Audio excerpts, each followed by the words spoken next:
think maybe more than any other composer, Mozart is elegant.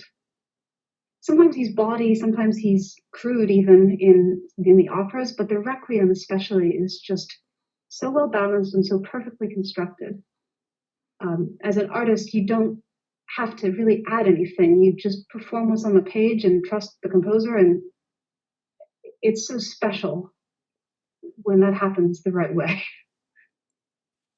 That also makes it really tricky because, again, you can't get in the way, you can't get in your head about it. But yeah, he just does everything for us.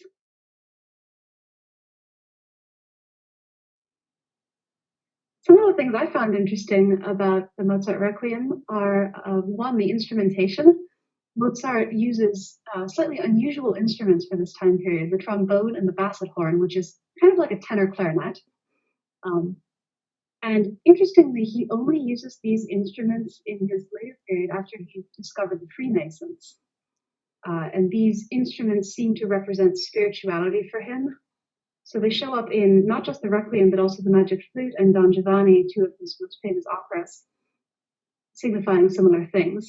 And something else I find interesting is he definitely uses Gregorian chant influences in the Requiem, particularly in the first movement. So you can hear it's a very, very simple kind of exposed line that's, I think, quite surprising in a big choral work like this. Some of the things that I find a little bit challenging about the Mozart Requiem are also things I really love.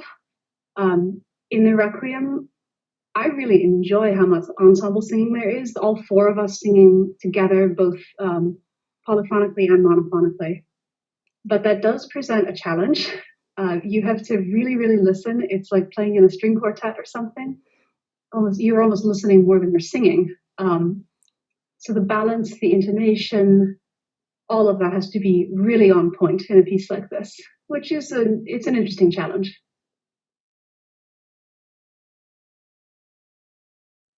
The first thing that comes to mind is the Benedictus for me.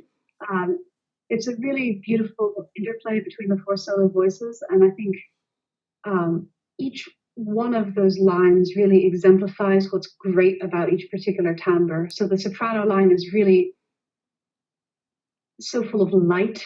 It's so soprano-y. The mezzo line is really rich and beautiful, the way it sits in the voice, and the male lines as well. They just sit really well, and it allows the four singers to be different in a really lovely way altogether. I also really love anything fugal, and there's quite a lot of that in this piece. So some of the choruses are really fantastic. I think of the Kyrie,